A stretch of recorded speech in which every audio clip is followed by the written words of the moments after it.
Je réponds au nom de Blanca Léon Kondi. Je suis ingénieur full du bâtiment et des travaux publics. Je détiens également une maîtrise en génie civil et infrastructure. Je suis enseignante-chercheur à l'Institut national du bâtiment et des travaux publics et entrepreneur.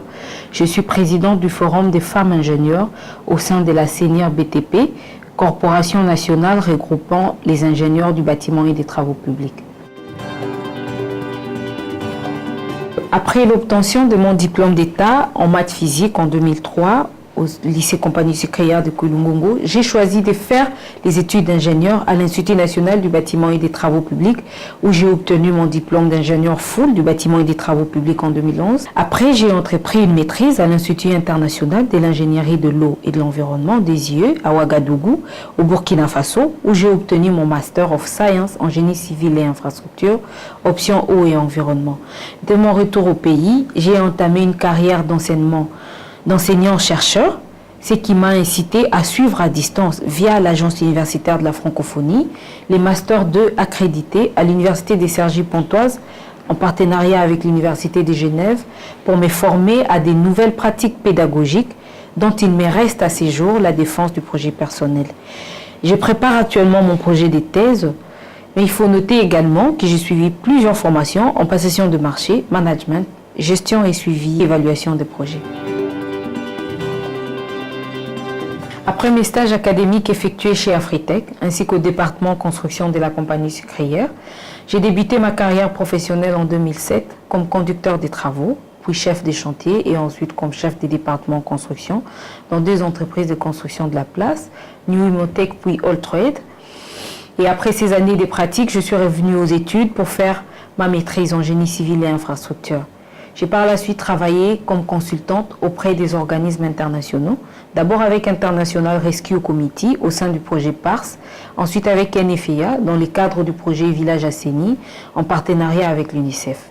Et entre les années 2014 et 2016, j'ai également participé au lancement et à la construction des 3 premières passerelles du projet Passerelle sur le boulevard Lumumba avec le groupe Zénith en qualité de coordonnateur adjointe du projet, puis titulaire. À partir de 2017, j'ai opté pour la création d'une entreprise de construction qui œuvre dans le domaine du génie civil et des travaux publics qui me passionnent tellement. J'ai simplement choisi une spécialité qui correspondait à ce que moi j'avais envie de faire.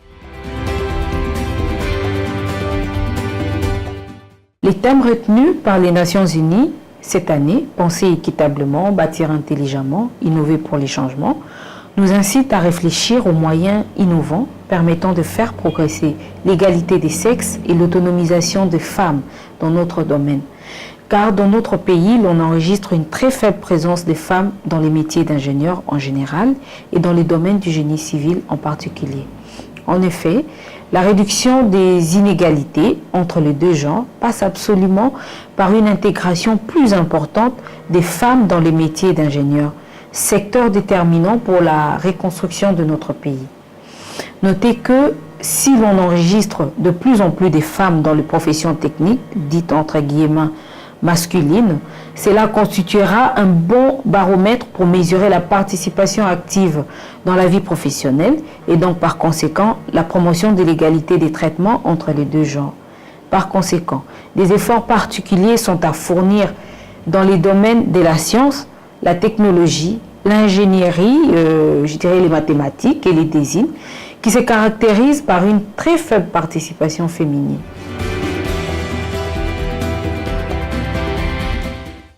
Les véritables enjeux étant celui de l'égalité des traitements et des droits de la femme et l'homme face à un même défi, nous proposons les approches suivantes. Organiser les séminaires et ateliers de sensibilisation en collaboration. Premièrement, avec les confessions religieuses, par exemple, pour encourager les parents et plus particulièrement les mamans à traiter équitablement les filles et les garçons, bannissant les stéréotypes.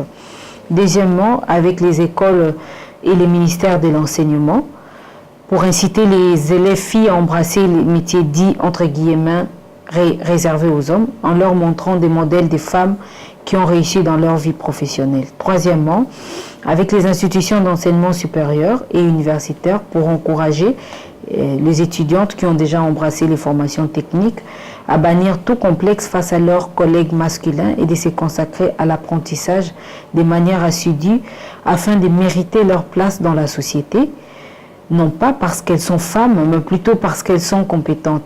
Mais finalement, avec les milieux professionnels, les médias et les ministères du genre sur les respects et la dignité due à toute personne humaine, sur la promotion de la justice pour tous. En effet, hommes et femmes doivent être gouvernés par la loi, les textes réglementaires qui même doivent être édictés sur des bases de justice et d'égalité entre les deux sexes.